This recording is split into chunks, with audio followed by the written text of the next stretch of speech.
오늘 하나님의 말씀은 요한복음 12장 1절부터 8절까지 말씀 중에서 12장 7절에 기록되어 있는 한 절의 말씀을 여러분들과 함께 봉독하도록 하겠습니다. 요한복음 12장 7절의 말씀 여러분들이 다 찾으신 줄 알고 여러분들이 함께 봉독합니다. 예수께서 이르시되 그를 가만두어 나의 장래할 날을 위하여 그것을 간직하게 하라. 아멘. 마리아의 향유라라는 두 번째 시간을 여러분들과 함께 나누도록 하겠습니다. 우리가 지난 시간에 이 사복음서에서 이 마리아의 향유 도유 사건이 전부 다 기록이 되어 있는데 그 기록되어 있는 배경들 속에서 마테오와 마가에서는 이틀 전이다라는 그와 같은 표현을 썼고 우리가 보고 있는 이 요한복음 12장 1절에서는 엿새 전이다라는 그와 같은 의미를 적었어요. 그래서 왜 사복음서에서 그렇게 날짜들이 다르냐? 그러면 도대체 어느 날짜가 맞느냐라는 그 부분들을 여러분들과 함께 살펴보았죠. 그러니까 지난 시간의 내용을 잠깐 정리를 하면 그 요한복음의 요한은 베다니에서의 그 잔치를 시간적인 순서대로 6월절 엿새 전이라고 시간적인 순서대로 이야기를 하고 있었던 거였고 마태와 마가는 그 베다니에서의 예수님의 그 책망이 유다의 마음에 사무쳐서 그로 하여금 대제사장들에게 즉시 가서 거래를 하게끔 만들었음을 밝히고자 그 잔치에서 야기된 그 사건을 중심으로 기록하였다라는 것입니다.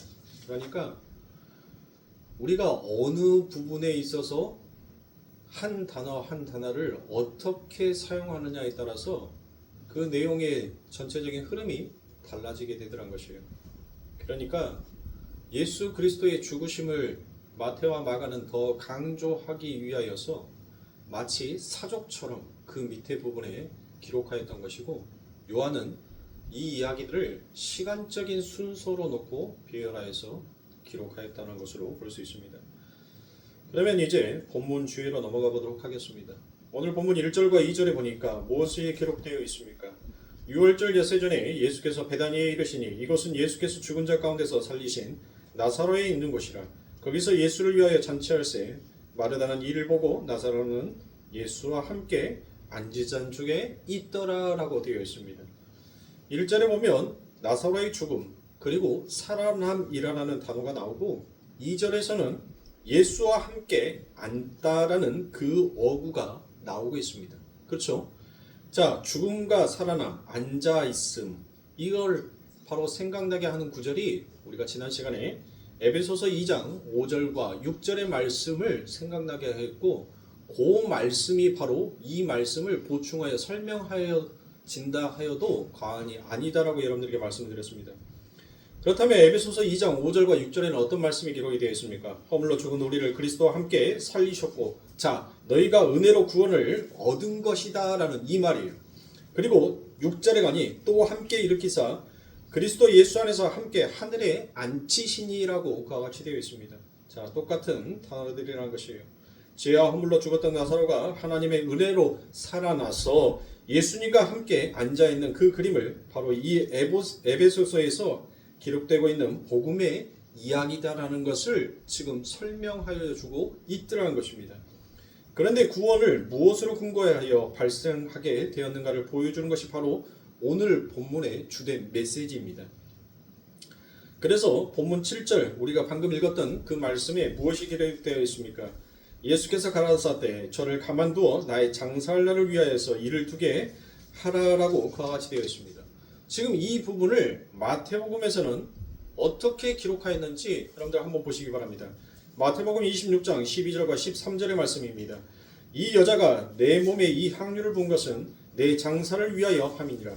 내가 진실로 너에게 이르노니 온 천하에 어디서든지 이 복음이 전파되는 곳에는 이 여자의 행한 일도 말하여 저를 기념하리라 하시니라 라고 그와 같이 되어 있습니다. 그렇다면 마가복음에서는 어떻게 기록이 되어 있습니까? 마가복음 14장 8절과 9절입니다. 저가 힘을 다하여 내 몸에 향유를 부어 내 장사를 미리 준비하였느니라. 내가 진실로 너희에게 이르노니 온 천하에 어디서든지 복음이 전파되는 곳에는 이 여자의 행한 일도 말하여 저를 기념하리라 하시니라 라고 되어 있습니다. 보시다시피 성경은 죽은 나사로가 살아난 사건은 바로 예수님의 죽음, 예수님의 장사 지냄에 의해서 일어난 사건이었음을 보여주기 위해서 마리아의 향유 사건을 기록하고 있다는 것을 우리가 알 수 있습니다. 그렇다면 이 여자가 나에게 기름 붓는 것, 나의 죽음을 준비하는 것이다 라고 예수님께서는 계속 반복하여 이야기를 하고 계시죠. 자, 그런데 마가복음과 마태복음에 마치 사족처럼 붙어있는 게 있죠. 그게 무엇입니까? 그 마리아의 향유 사건이 바로 복음이 전파되는 곳에 어디에서든지 함께 전하여져서 저를 기념할 것이다 라고 그와 같이 얘기를 합니다. 그렇다면 제가 여러분들에게 한번 물어보도록 하겠습니다. 여러분은 분명 복음을 전해 듣고 예수를 믿게 되신 분들이 맞습니까? 어느 날 갑자기 뿅 하고 예수를 믿게 된 것은 아니었을 겁니다. 복음을 전해 드려서 여러분들 예수를 믿었을 거란 말이에요. 그런데 그 복음을 전해 드렸을 때 여러분들 이 마리아의 얘기를 들어보신 적이 있으십니까? 저는 한 번도 이 마리아의 얘기를 들어본 적이 없습니다. 어떤 사람이 기특하게도 그 마리아의 이야기를 함께 해 준다면 여러분들 들었을 것입니다. 그러면 여러분은 지금 누구에게 복음을 전할 때 이 마리아의 이야기도 여러분들 함께 전하고 계십니까? 복음을 전할 때 우리가 주로 복음을 전할 때 예수의 이름을 전하지 이 마리아의 이름을 여러분들 전파하지는 않습니다. 그러면 지금 예수님께서 말씀하신 이 사족처럼 계속 따라붙고 있는 이 말씀, 복음이 전파되는 곳에 어디서든지 이 여인이 한 일을 함께 전하여 줄게 될 것이고 저를 기념하게 될 것이다 라고 그와 같이 얘기를 하셨단 말이에요. 그렇다면 이 이야기는 도대체 무슨 이야기를 예수님께서 하시는 겁니까? 마태복음과 마가복음에 사족처럼 붙어있는 이 이야기, 바로 마리아의 이 향유 사건이 바로 예수 그리스도의 죽으심과 살아남, 그리고 하나님 우편에 앉으심 등의 그 복음의 이야기를 그대로 함의하고 있는 사건이다라는 것을 이야기하고 있어요. 그러니까 정리해서 간단하게 말씀을 드리면 이 마리아의 향유 사건이 곧 무엇이다? 그게 복음이다라는 거예요. 자, 이 마리아의 향유 사건이 왜 복음인지에 대해서 여러분들이 잘 납득이 되지 않냐고 이해가 안 가실 것 같아서 제가 여러분들에게 계속적으로 설명을 해드리겠습니다. 복음이 전해지는 곳에 바로 이 이야기가 복음이 함의되어 같이 전해진다라는 그와 같은 뜻입니다. 먼저 히브리 사람들은 어떨 때 여러분들 사람들에게 기름을 붓는지 여러분들 한번 보자고요. 성경에서는 여러분들 이 사람에게 기름을 붓는 것을 6가지로 나누어서 이야기를 하고 있습니다. 자, 그 첫 번째가 무엇입니까? 바로 주인의 집에 손님이 왔었을 때 그 손님에게 뭐를 발라줘요? 그 손님에게 발 씻을 물을 허락하고 감람유를 여러분들 발라줘요. 왜 감람유를 발라줬냐면 여러분들 그곳은 날씨가 덥잖아요. 우리가 지금 여름 날씨 덥지 않습니까? 하루 종일 걸어다 다니다 보면 여러분들 발에서 냄새가 나요. 그래서 발을 씻고 난 다음에 그 냄새가 나지 아니하게끔 하기 위해서 감람유를 여러분들 발라줍니다. 이 감람유는 굉장히 싼 거예요. 그래서 누군가 주인의 집에 손님으로 왔었을 때 가장 낮은 하인이 바로 그 손님의 발을 씻기고 그곳에 감람유를 부어줄 때 여러분들 사용이 됩니다. 두 번째, 여러분들 언제 여러분들 기름을 바르죠? 언제? 왕이 지휘를 할 때 여러분들 그 기름을 발라줍니다. 누가복음 7장 44절에 보면 왕이 즉위식을 할 때 기름을 붓는다라고 그와 같이 되어 있습니다. 또한 사무엘 10장과 열왕기하 9장에 보면 그 세 번째로 거룩하게 하는 고대적 예식의 측면에서 기름을 붓기도 한다는 것입니다. 이렇게 성별할 때, 구별할 때 예식의 측면에서 기름을 붓는 것이 나옵니다. 또한 그뿐만이 아니라 창세기 28장에서도 나오죠. 네 번째로 제사장의 의식적 성별을 위해서 기름을 붓더라는 것입니다. 그리고 다섯 번째로 선지자를 세울 때 여러분들 기름을 붓고, 여러분들 다 아시죠? 이런 거. 네? 그리고 여섯 번째, 마지막 여섯 번째. 언제 기름을 부어요? 사람이 죽었었을 때. 사람이 죽었었을 때 여러분들 장례를 할 때 그 냄새가 나지 아니하게끔 하기 위하여서 여러분들 그 시체에게 향유를 붓습니다. 지금 마리아에 의해 주님께 부어진 기름은 위의 모든 것을 아우르는 그와 같은 기름이었다는 것이에요. 주님은 스스로 그 기름을 가리켜서 무엇이다라고 얘기해요? 우리가 7절에 읽었던 말씀처럼 자신의 장사를 준비하는 기름이다라고 그와 같이 말씀을 하셨습니다. 그도 그럴 것이 그때의 상황은 유대 지도자들과 바리새인들이 당신을 죽이기 위하여 혈안이 되어 있던 그런 사망의 음침한 골짜기 같은 그와 같은 시간들이었었습니다. 그래서 이 기름이 바로 내 장사를 준비하는 기름이다라고 그와 같이 이야기를 하는 것입니다. 그때 그 시체에 바르는 향유가 그에게 부어진 것이에요. 그러나 그 기름은 장사를 준비하는 기름만이 아니었습니다. 그것은 구약 성경에 잘 나타나 있는 지금 이 문둥이 시몬집에서 일어나는 사건을 마치 곁에서 누군가 지켜보고 기록한 것처럼 여러분들 그렇게 기록이 되어 있는 말씀이 있더란 거예요. 근데 그 시간의 터울이 무려 1000년의 시간이 흘러 있습니다. 근데 그 1000년의 시간이 흘러 있는 이 상황에 마치 누군가 예수 그리스도께서 하시는 그 모든 사역들을 옆에서 지켜보고 기록하여 놓은 것처럼 너무나 기가 막힌 말씀이 기록이 되어 있더란 것이에요. 그 말씀이 바로 여러분들이 너무나도 잘 알고 있는 다윗의 시입니다. 시편 23편 1절부터 6절입니다. 여호와는 나의 목자시니 내가 부족함이 없으리로다. 그가 나를 푸른 초정에 누이시며 쉴 만한 물가로 인도하시는도다. 내 영혼을 소생시키시고 자기 이름을 위하여 의의 길로 인도하시는도다. 내가 사망의 음침한 골짜기로 다닐지라도 해를 두려워하지 않은 것은 주께서 나와 함께 하심이라. 주의 지팡이와 막대기가 나를 안위하시나이다. 주께서 내 원수의 목전에서 내게 상을 베푸시고 기름으로 내 머리에 바르셨으니 내 잔이 넘치나이다. 나의 평생의 선하심과 인자하심이 정녕 나를 따르리니 내가 여호와의 집에 영원히 거하리로다 라고 되어 있습니다. 여러분들 다 아시다시피 이 시편 23편은 다윗의 시지요. 그러나 메시아 예수 그리스도의 시이기도 하더란 것이에요. 이게 지금 주님의 상을 이 다윗이 마치 지켜본 것처럼 그렇게 그려놨다는 것이에요. 주님은 지금 당신을 죽이려고 하는 유대인들을 피해서 사막의 음침한 골짜기를 지나고 계시다는 것입니다. 그 앞에 계속 예수님이 유대인들에 의해서 살해 협박을 받죠. 그리고 예수님께서 무엇합니까? 계속 도망을 다니신단 말입니다. 사망의 음침한 골짜기를 지나고 계시더라는 거예요. 그러나 주님은 아버지께서 시키시는 일이 있기 때문에 그 전에 여러분들 죽어서도 아니 되고 그 후에 죽어서도 아니 됩니다. 바로 아버지가 정하신 때 정확한 그 시간에 십자가를 지셔야 했던 주님이었습니다. 하나님은 그때까지 하나님의 지팡이와 막대기로 주님을 뭐 하셨어요?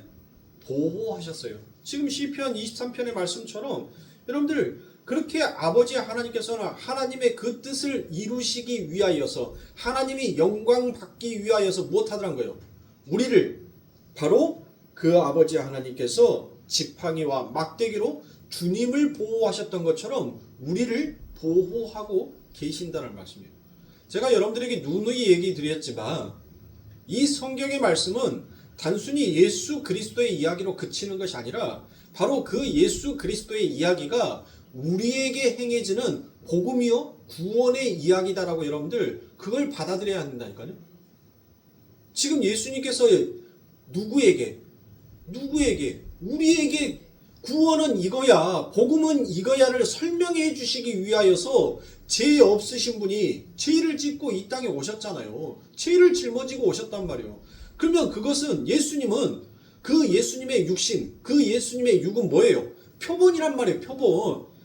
바로 당신의 백성들에게 이제 실물 교재로 너희들이 글로 써져 있는 것을 보고 이해하지 못하였으니까 이제 내가 스크린으로 보여지는 그림으로 너희들이 보면 조금이라도 하나님의 뜻이 무엇인지 너희들이 이해할 수 있을 거니까 그것을 보여주기 위해서 예수 그리스도께서 오신 거란 말이에요.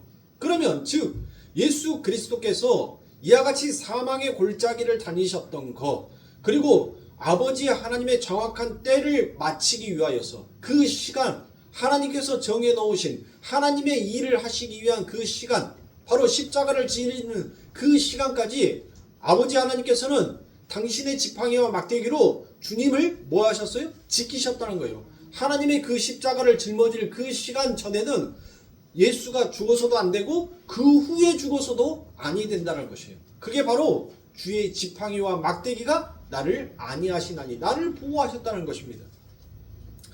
그 상황에 여러분들 지금 무엇하고 있어요? 원수의 목전에서 잔치를 벌여 주시더란 것입니다. 그러한 사막의 음침한 골짜기를 지나가고 있는 예수님에게 잔치가 벌어지고 있더란 것입니다. 하나님께서 상을 베푸셨다라고 그와 같이 되어 있죠. 여러분들 상, 시편 23편에 보니까 거기에 상이라고 되어 있는 것이 여러분들 상장을 가리키는 것이 아닙니다. 여기 상장을 상징하는 게 아니에요. 네 잘했다라고 표창장을 주는 그런 상이 아니라는 거예요. 여기에서 상이라는 것은 바로 히브리어 슐한입니다. 슐한. 슐한은 잔치상에 펼쳐져 있는 밥상을 뜻하는 거예요. 밥상. 그러니까 하나님께서 무엇했다는 거예요? 하나님께서 상을 베푸셨다는 것은 하나님께서 지금 잔치상을 베풀었다는 거예요. 잔치상을 열어주셨다라는 그와 같은 말씀이 됩니다. 그리고 그 머리에 기름을 부으셨다라고 되어 있죠. 자, 주님께서 내게 기름을 부었다라고 그와 같이 얘기를 하고 상을 베푸시고라고 되어 있죠. 자, 시편 23편과 오늘 본문의 이야기가 여러분들 정확하게 무엇해요? 겹치고 있더란 것입니다.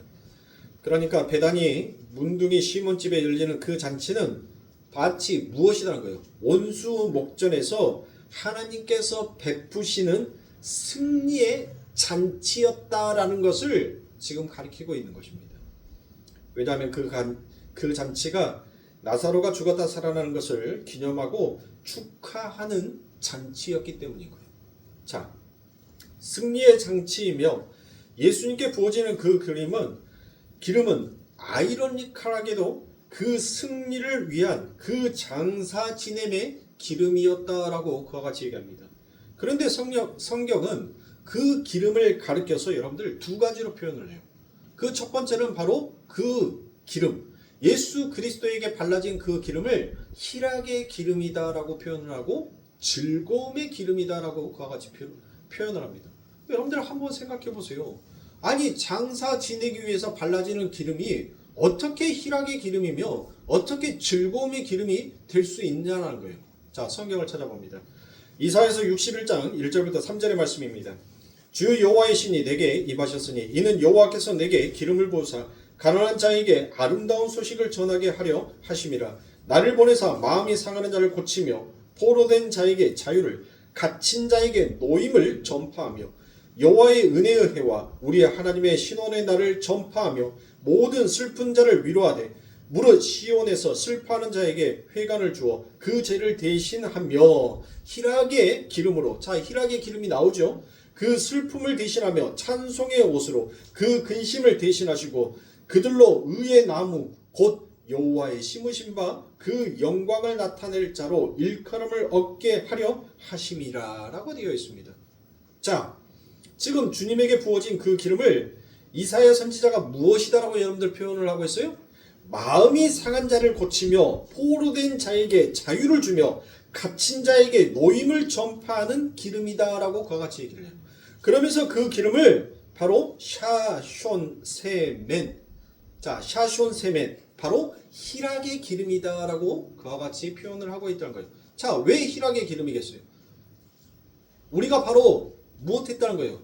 이 사망의 음침한 골짜기에게 우리가 포로되어 있다는 거예요. 우리가 지금이 마음이 상해 있다는 거예요. 우리가 갇혀 있다는 거예요. 근데 그 결박을 누가 깨신 거예요? 예수 그리스도께서 당신의 장사진, 즉 당신의 기름 부어짐으로 인하여서 그 사망이 깨지는, 그래서 그 예수의 죽음으로 인하여서 당신의 백성들이 이제 자유함을 얻게 되는, 찬송을 하게 되는, 그 하나님 앞에 영광을 나타내는 기쁨의 희락의 기름이다라고 그와 같이 성경은 표현을 하고 있더란 것입니다.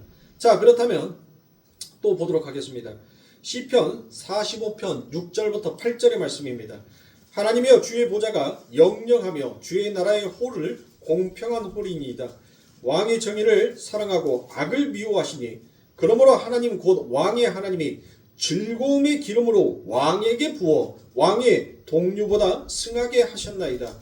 왕의 모든 옷은 몰약과 침향. 자, 몰약과 침향은 여러분들 언제 사용하는 거예요? 언제? 장사 지낼 때 여러분들 사용하는 기름이죠. 자, 그러면서 육개의 향기가 있으며 상하궁에서 나오는 현악은 왕을 즐겁게 하도다라고 되어 있습니다. 자, 여러분들 우리가 읽었던 7절에서 즐거움에 하나님이 즐거움의 기름으로 왕에게 부어라고 되어 있어요. 그렇죠. 자, 여기서도 몰약과 침향 등의 장사용품과 함께 왕에게 부어지는 기름을 가리켜서 무슨 기름이다? 성도가 한 명밖에 없나 우리? 무슨 기름이다요? 즐거움의 기름이다라고 여러분들 표현을 하죠. 자, 장사 지내는 자에게 부어지는 기름이 어떻게 즐거움의 기름이 되고 어떻게 희락의 기름이 되는지 한 말씀만 더 보도록 하겠습니다. 시편 133편 1절부터 3절의 말씀입니다. 형제가 연합하여 동거함이 어찌 그리 선하고 아름다운고 머리에 있는 보배로운 기름이 수염 곧 아론의 수염에 흘러서 그 옷깃까지 내림 같고 헐몬의 이슬이 시온의 산들에 내림 같도다. 거기서 여호와께서 복을 명하셨나니 곧 영생이로다 라고 되어 있습니다. 자, 이곳에서는 영생을 얻은 하늘의 형제 자매들이 동거하고 성별된 이유를 바로 무엇이더라고요? 아론과 같은 어떤 제사장이 보배로운 기름을 머리에 부음으로 일어나게 되었다는 것을 여러분들 기록하고 있죠. 그렇죠? 그러니까 대제사장이신 예수 그리스도의 머리에 기름이 부어지게 됨으로 말미암아 그 예수 그리스도의 머리로 한 지체가 그 머리와 하나가 되어서 무엇 되었다는 거예요? 성별이 되어서 동거를 하게 되는 일이 일어났다는 거예요. 동거하게 된 일이라는 것은 여러분들 동거라고 되어 있는데 여러분들 무슨 말이에요? 연합되었다는 거예요. 연합. 드디어 성별되어서 자, 우리는 죄의 몸을 가지고 있죠. 그런데 예수 그리스도께서 그 머리에 기름을 바르심으로 인하여서 이제 당신의 백성들을 뭐 했다는 거예요? 구원했다는 거예요. 구원했으니까 이제 그들은 여러분들 예수 그리스도의 옷자락으로 덮인 자들이 되었으니까 그들은 여러분들 죄인이에요? 의인이에요? 의인이죠. 예수 그리스도의 그 은혜로 의인이 되었단 말이에요. 그래서 성별이 되었죠. 자, 그렇게 성별이 된 자는 그리스도와 무엇한 자라는 거예요? 남자와 여자가 둘이 한 몸을 이룰지니라. 그게 뭐예요? 연합이죠. 연합되었다는 거예요. 동거라는 것은 단순히 남자와 여자가 한 집에서 같이 사는 것을 얘기하는 것이 아니라 성경에서는 바로 연합을 뜻하고 있다라는 것으로 여러분들 그렇게 생각을 하셔야 돼요. 연합. 네. 자, 따라서 지금 잔치집에서 마리아에 의해 예수님께 부어지는 향유는 예수님의 장사를 준비하는 기름이기도 하지만 예수님의 왕으로 제사장으로 구별된 분이심을 증명하는 즐거움의 기름이기도 하더란 것이에요. 그렇다면 그 즐거움, 그 기쁨은 여러분들 누구의 기쁨이라는 거예요? 우리의 기쁨? 하나님의 기쁨이라는 거예요. 그것은 바로 하나님의 즐거움이다라는 것을 이야기하는 것입니다. 단순히 우리의 기쁨만이 아닌 거예요. 그 하나님의 뜻, 예수 그리스도는 여러분들 우리에게는 별 관심이 없다니까요. 우리에게는 여러분들 정말 냉정하게 말해서 우리가 죽든지 살든지 우리에게는 별로 관심이 없어요. 예수 그리스도는 철저하게 하나님의 말씀에만 관심이 있으신 분이에요. 하나님의 뜻 앞에. 그래서 그 하나님이 당신이 창조한 백성을 사랑하셨기 때문에 예수 그리스도도 우리를 사랑한 거지, 예수 그리스도께서 처음부터 우리를 사랑해서 사랑한 게 아니라는 거예요. 우리에게 관심이 있어서 당신이 스스로 이 땅에 내려와서 십자가에 못 박힌 게 아니란 거예요. 예수님은 오로지 누구에게만 있어요? 관심은. 예수님의 관심은 하나님이라는 거예요. 내가 어떻게 해야지 내 아버지가 즐거워하고 내 아버지가 기뻐하시는지를 예수는 알았단 말이에요. 예수 그리스도는 알았어요. 바로 우리를 그곳으로 데리고 가는 거예요. 우리가 세상의 것으로 인하여서 그 하나님 앞에 온전하게 바쳐져야 될 것들이 온전하게 바쳐지지 못하는 경우가 얼마나 많이 있냔 말이에요. 여러분들 얼마나 세상의 것들이 우리가 하나님 앞에 기쁨의 산 제사가 되어야 하는데 그것들을 방해하는 요소들이 얼마나 내 눈앞에 내 삶 가운데 많이 있냔 말이에요. 예? 하나님께서 10분의 1이라는 거 드리는 10의 1조는 여러분들 뭐예요? 전부 다 그 10가지가 다 하나님 건데 너희들은 무엇한다는 거예요? 그 10가지도 너희들은 다 줘도 무엇한다는 거예요?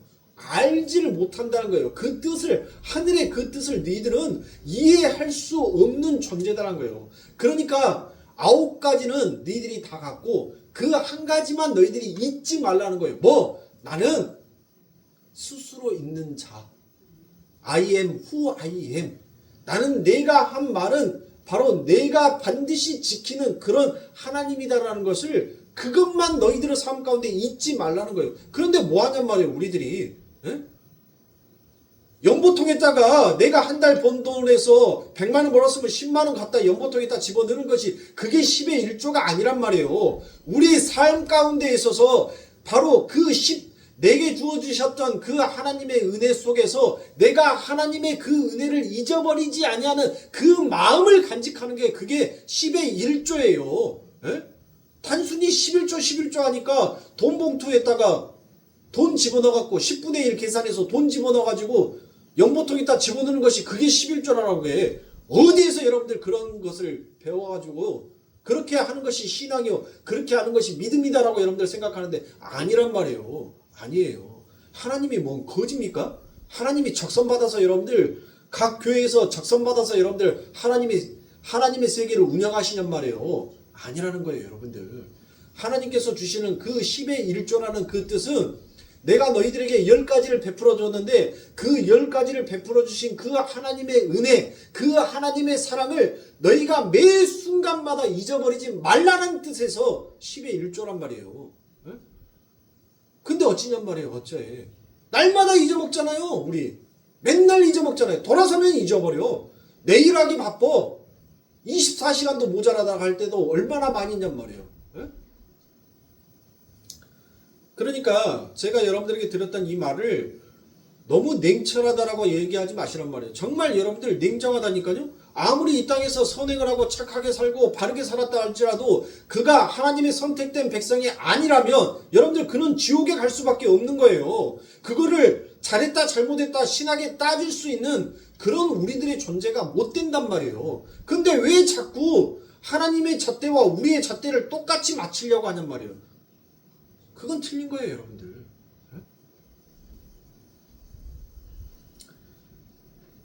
그러므로 예수 그리스도께서는 오직 내 아버지의 내 아버지의 즐거움, 내 아버지의 기쁨이 무엇인지만을 예수님은 이 땅에 내려와서 그것을 보여주신 거예요. 이게 하나님을 기쁘게 하는 거야. 이게 내 아버지를 기쁘게 하는 거야. 이게 내 아버지를 즐겁게 하는 거야. 이게 내 아버지 하나님 앞에 영광을 보이는 거야 라는 것을 예수님의 삶 가운데서 전부 다 보여주셨잖아요. 예수님께서는 심지어 여러분들 뭐라고 얘기합니까? 그 어미에게 여자요 그랬다니까요. 여자요. 우리 한국으로 보면은 여러분들 정말 이런 버릇없는 놈 어떻게 자기 엄마한테 자기를 낳아준 엄마한테 여자요라고 말할 수 있냐. 여러분들 그런데 그 시대적인 배경 그들의 풍습은 그게 당연한 거예요. 여자요라는 말은 우리 성경에서 우리의 관습 우리의 예습으로 봤을 때는 버릇없는 예수다라고 생각하지만 여자애라는 그 시대의 칭호는 굉장히 존경의 높음의 칭호였던 거예요. 여자애라고 했던 것은. 왜? 인정을 하는 거니까. 아니 여러분들 보세요. 민수기에도 여자의 이름은 개수조차도 안 한다. 사람의 숫자로도 쉬지도 않아요. 그런데 예수가 자기 어머니에게 뭐라고 얘기해요? 여자여라고 이제 있음의 존재로 여러분들 세워줬잖아요. 그쵸? 예수님께서 뭐라고요? 아버지의 뜻을 행하는 자가 내 부모요, 내 형제요 라고 그와 같이 얘기를 하셨단 말이에요. 그러니까 이 땅에 사는 우리들이 무엇을 위하여서 살아야 하는지를 예수님은 진짜 철저하게 보여주시는 거예요. 왜 예수님께서, 왜 제가 여러분들에게 자기 부인, 우리는 죽어야 사는 자다라는 것을 왜 그렇게 제가 얘기를 하겠습니까? 죽지 아니하면 하나님의 영광을 올리겠다라고 그렇게 열심히 떠들고 하나님을 즐겁게, 하나님을 기쁘게, 하나님 앞에 영광을 돌리는 삶이 되겠다라고 그렇게 다짐을 하지만 막상 내 삶 가운데서는 전혀 그렇지 못하더란 거예요. 하나님을 즐겁게 하는 것이 아니라 하나님을 무엇하게 해요? 우리가 하나님의 그 심령을, 그 마음을 슬프게 할 때가 너무나도 많더란 거예요. 그 하나님의 마음을 너무나도 괴롭게 할 때가 너무 많더란 거예요. 그 심령을 상하게 할 때가 너무 많은 거예요. 그래서 하나님께서는 복음에서 죽으라는 거예요. 그래서 온전히 네가 그리스도와 연합한 자가 되었다면 무엇하겠다는 거예요? 바로 하나님 앞에 나처럼 내 아버지가 무엇을 해야 즐거워하고 무엇을 해야 기뻐하는지를 알게 된다는 것입니다. 예수님은 당신의 죽으심으로 하나님의 언약을 완성하시고 그분의 대제사장이심과 왕이심을 증명해 내시더란 것입니다. 예수님의 죽음이 그의 왕 되심과 제사장 되심을 증명하는 거고 그의 왕의 직분과 제사장의 직분을 충실히 수행하는 것이었을 바로 예수 그리스도께서는 십자가에서 보여주셨습니다. 그래서 그 장사 지내는 기름을 바로 성경은 희락의 기름이요 기쁨의 기름, 즐거움의 기름이다라고 그와 같이 성경은 가르쳐 말합니다. 성경이 이렇게 이야기를 하는 것은 바로 그 안에 복음의 비밀, 복음의 역설이 담겨져 있더라는 것입니다. 그런데 가만히 보면 그 에피소드에 등장하는 마리아가 여러분들 어때요? 예수님과 똑같은 길을 가고 있음을 여러분들 우리가 알 수 있습니다. 그 마리아는 300데나리온이라 되는 그 향유를 지금 예수님께 부었습니다. 여러분들 이 300데나리온이다라고 하는 것은 그때 당시 노동자가 1년치 월급이었던 것이에요. 그러니까 지금의 돈으로 환산을 하면 약 3천만 원에서 4천만 원 정도 되는 그 향수, 그 향유를 산 거예요. 그 한 병에 3천만 원에서 4천만 원 되는 그 향유를 샀다니까요.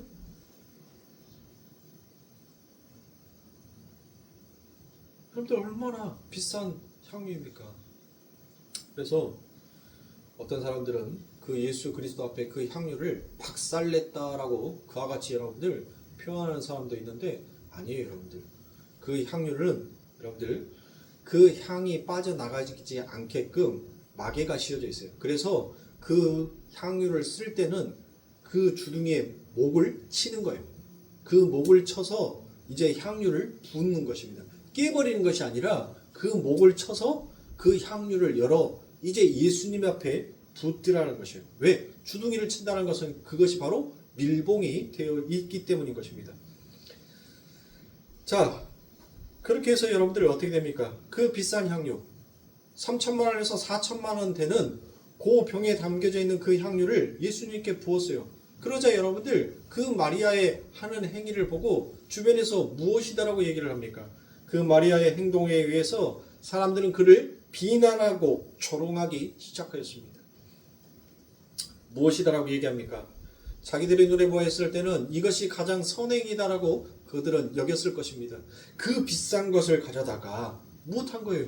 그 비싼 것을 팔아가지고 오히려 가난한 사람을 도왔으면, 그들을 구제했었으면 오히려 더 그게 값어치 있지 아니하였을까라고 그와 같이 생각했던 사람들이 많이 있었을 것입니다. 유다가 주동이 되어서 조롱을 하고 비판을 하자 모든 일들이 그 유다의 말에 동조를 하더란 것입니다.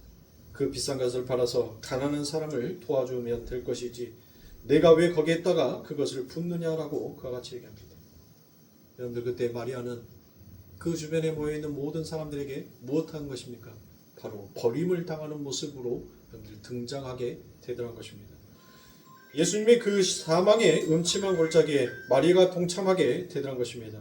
사람들로부터 비난을 받고 조롱을 받고 버려짐으로 말미암아 그런데 모두가 그녀를 비판하고 있는데 그 원수들의 목전에서 예수님이 하나님이 그 편을 들어주고 있지요. 무엇으로 여러분들 편을 들어줍니까? 그러지 마라라고 이야기를 하는 거예요. 그러지 마라라는 거예요. 그녀가 한 일은 잘한 것이다라고 그와 같이 얘기를 해줍니다. 예수님께서 사막의 음침한 골짜기를 지나 그녀에게 주님의 원수들의 목전에서 그녀를 위한 잔치를 베푸시고 그녀의 머리에 기름을 바르시는 형국이더라라는 것이에요. 바로 시편 26편이 마리아의 삶에서 그대로 또 한 번 재현되어 나타나고 있습니다. 여러분들 마리아의 머리에 어떻게 여러분들 기름이 부어졌어요? 네? 여러분들 한번 생각해 보세요. 마리아의 머리 위에 어떻게 기름이 발라졌냔 말이에요. 바로 그녀가 머리를 풀어서 그 기름을 예수의 발에다가 마리아가 풀어헤친 그 머리로 예수님의 발에다가 발라줬어요. 그녀의 머리에 뭐가 발라졌어요? 기름이 발라진 것입니다.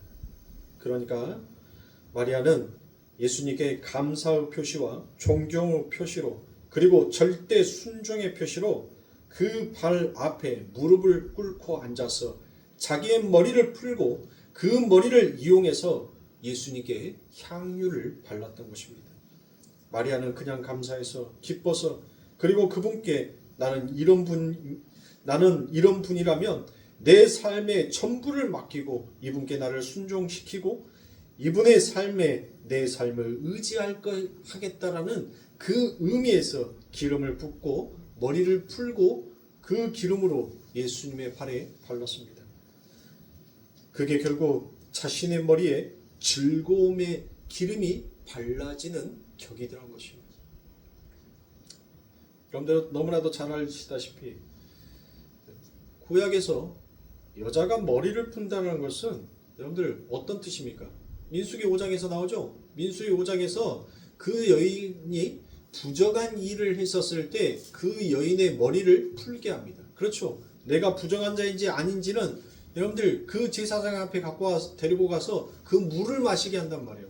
물을 먹고 이 사람이 배가 불러오면 부정한 자요? 배가 부르지 아니하고 아무런 이상이 없으면 그는 부정한 짓을 안 하는 자다라고 민수기 5장에서 여러분들 그 내용이 쭉 기록이 되어 있어요. 그렇죠? 자, 여기에서 머리를 풀었다는 것은 여러분들 뭐예요?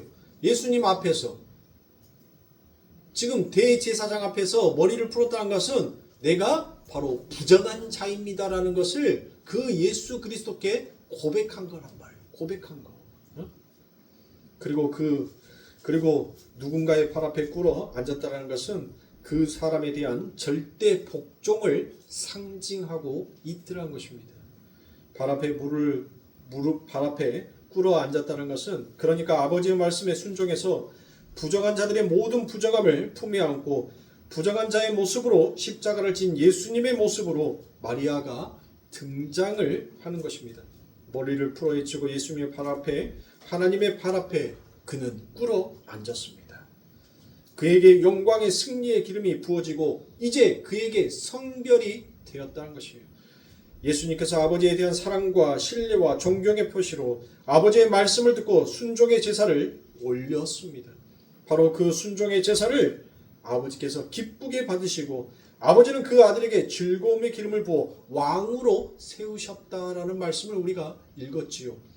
마찬가지로 이 마리아가 예수님에게 자기가 부정한 자가 되어 저는 부정한 자입니다라는 것을 인정하는 표시로 그 머리를 헤치고 당신에게 저는 절대 순종하겠습니다라는 그 의미로 그 발 앞에 엎드려 그 머리털로 예수님의 가장 더러운 것을 씻기셨습니다. 고린도전서 11장 15절에 보면 여자에게 있어서 머리는 가장 영광스러운 것이다 라고 그와 같이 표현되어 있습니다. 자기의 영광을 내가 순종하고자 하는 하나님의 가장 낮은 발 앞에 내어놓았다라는 그와 같은 뜻도 되더란 것입니다. 그걸 우리는 바로 자기 부인이다라고 그와 같이 얘기를 하는 거예요. 그러니까 마리아는 예수님의 은혜가 너무 감사해서 자기에게 있는 가장 비싸고 소중한 것을 가지고 나와서 그것을 아낌없이 주께 부었고 자기의 몸 중에서 가장 영광스러운 머리카락을 이용해서 주님의 가장 더러운 발을 닦았습니다. 자기의 가장 소중한 것들을 전부 비우시고 자기의 영광마저도 비우신 채로 가장 비천하고 비천한 모습으로 죽어 가신 예수님의 모습으로 그녀가 그대로 지금 재현하여서 그려내고 있더라는 것입니다. 그러나 주님께서 그러한 마리아의 편을 들어주심으로 말미암아 원수의 목전에서 잔치를 벌려주시는 격이 되더란 것입니다. 원수들은 세상 권세 잡은 자들은 예수님을 십자가에서 죽였고 자기들이 이겼다라고 그와 같이 생각합니다. 하나님이 예수의 팔을 들어줘 버렸다라는 것은 그게 바로 원수의 목전에서 잔치를 베푸셨다라는 그와 같은 말이기도 하는 것입니다. 그에게 승리의 기름이 부어집니다. 바로 그 모습이 마리아의 모습에 그대로 나타나 있더란 것이에요. 그래서 복음이 전해지는 곳에는 바로 이 여자의 이야기가 함께 전해질 것이다 라는 것은 바로 그 마리아의 헌신이 바로 누구의 헌신이었다? 예수 그리스도의 헌신이었다라는 것을 가리키는 거예요. 그러니까 예수의 헌신을 우리가 얘기할 때 바로 이 마리아의 이 헌신이 그 안에 담겨져 있다는 것입니다. 뿐만 아니라 그 삶은 마치 시편 23편의 기자인 다윗의 삶이기도 했었고 아울러 그 삶은 우리 성도들의 삶이기도 하더란 것입니다. 그래서 바로 우리의 성도들의 삶이 복음이 되어야 한다라는 이야기를 제가 여러분들에게 하는 것입니다. 그래서 여러분들은 입으로 삶으로 복음을 전파하라라고 여러분들 성경은 우리들에게 이야기를 하고 있지 않습니까? 우리는 여기에서 아주 중요한 메시지를 하나 발견할 수 있습니다. 그건 다름이 아니라 바로 성도의 헌신이라는 것은 자기가 가지고 있는 어떤 것을 하나님 쓰시라고 하나님께 드리는 것이 아니라 예수님의 죽으심에 바로 함께 동참한다라는 사실이라는 것을 우리는 발견할 수 있었습니다. 여러분들 이것은 아주 중요한 것입니다. 마리아가 300데나리온이나 되는 향유를 예수님께 부은 것은 바로 헌신이요 헌금이었습니다. 다른 말로 우리가 표현을 하면 봉사다라고도 표현할 수 있습니다. 그러나 그의 헌신이 바로 주님 앞에서 칭찬받을 수 있었던 것은 여러분들 무엇이었어요? 무엇 때문에 여러분들 그가 칭찬받을 수 있어요? 자기가 가지고 있는 그 모든 것들을 다 털어서 예수님의 발 앞에 부었기 때문에 여러분들 이 마리아가 예수님 앞에 칭찬을 받았던 것입니까? 아니죠. 제가 바로 위에서 말씀드렸던 성도의 헌신은 바로 예수 그리스도의 죽으심에 동참하였다라는 것이 바로 예수님 앞에 칭찬받았다라는 것이에요. 그러니까 성도의 헌신은 여러분들이 가지고 있는 것을 아낌없이 하나님 앞에 내어놓는다, 드린다, 하나님 쓰시라고 바친다는 것이 아니에요. 바로 예수 그리스도의 그 죽으심에 동참하는 모습, 그게 바로 하나님의 눈에는 진정한 헌신이요 진정한 헌금이다라고 여겼던 거예요. 왜 헌금이라고 얘기를 해요? 바로 예수 그리스도가 그 하늘의 재물이 되셨잖아요. 그래서 헌금이다라고 제가 표현을 하는 거예요. 우리가 저 연보통에다가 돈 얼마 넣는 것이 헌금이 아니에요. 우리가 봉사라고 하는 것이 여러분들 단순히 뭐 마을 동네 조금 쓸고 전도지 좀 나눠주고 가난한 사람, 불우한 사람 여러분들 돌보는 거 그게 봉사라고 생각하는데 그게 아니란 말이에요. 그걸 해가지고 정말 내가 오른손이 했던 것을 왼손이 모르게 자랑하지 아니하고 정말 이것은 모든 것이 하나님이 내게 주신 사랑의 헌신이었습니다라는 그 고백을 할 자신이 있으면 여러분들 하세요. 왜? 좋은 거니까. 또 그 봉사를 통하여서 내 자신이 기쁨을 느낄 수가 있으니까 하시란 말이에요. 그런데 우리는 뭐예요? 오른손이 하면 반드시 왼손, 왼 발가락까지 다 알아야 돼. 그게 바로 우리의 헌신이란 말이에요. 하나님은 그런 거 인정하지 않는다는 거예요. 하나님께서 진정 원하는 헌신은 바로 무엇이라는 거예요? 하나님 부정한 자가 맞습니다. 내가 순정해야 되고 내가 무릎 꿇어야 할 자는 바로 하나님의 발 아래입니다. 그래서 그 하나님의 말씀 앞에 내 삶이 동참되었었을 때, 내가 그렇게 부정한 자가 맞고 나는 하나님의 그 사랑으로만 살아날 수 있다는 것을 진정으로 고백한 자가 맞을 때 하나님은 그 모습을 보고 즐거워하시고 그가 하나님 앞에 드려지는 헌신과 헌금을 하나님은 기뻐 받아 주시는 겁니다. 그런 마음으로 여러분들 신앙생활을 해야 돼요. 그런데 우리가 알고 있는 지금까지 우리가 머릿속으로 듣고 우리가 머릿속으로 배웠던 헌신은 여러분들 그런 헌신이 아니었잖아요. 그런 헌신이 아니었잖아요. 진정한 헌신이 어디 있어요, 여러분들? 부모가 자식을 위해서 헌신한다라고 하지만 그 헌신도 온전한 헌신이다라고 우리가 말할 수 없더란 거예요. 그 헌신은 내가 할 수 있는 범위 안에서만의 헌신이에요. 근데 내가 할 수 있는 범위를 넘어서면 그때부터는 여러분들 뭐예요? 그건 헌신이 아니에요. 왜? 헌신이면 무한이거든요. 무한. 사랑은 여러분들 상대적인 것이 아니에요. 사랑은 무한이에요. 그냥 이유가 없는 거예요. 그런데 우리는 항상 이유를 달잖아요. 사랑한다라고 말하면서도 매일 이유를 달어. 네가 뭘 했기 때문에. 내가 너한테 어떻게 했으니까. 항상 이유, 항상 조건이 붙으란 거예요. 우리가 가지고 있는 헌신, 우리가 가지고 있는 사랑은 늘 조건적인 반사에 의해서 나오는 것이란 거예요. 그런데 하나님의 사랑, 하나님의 헌신은 조건이 없어요. 그냥 좋아요. 그냥 내가 너한테 가는 게 그냥 기뻐. 하나님은 우리들에게 날마다 찾아오시는 게 그냥 기뻐. 그냥 좋아. 그냥 행복해. 줘도 더 주지 못해서 항상 마음이 오히려 되려 당신이 아파. 당신 것을 우리에게 주면서도 못하는 거예요. 오히려 당신이 눈물을 흘린다니까요. 왜? 더 주고 싶은데 줄 수가 없으니까. 그러니까 마음이 아파. 주고 난 다음에도 그냥 무엇인가 찝찝해. 그러니까 슬퍼. 그게 우리 하나님이란 말이에요.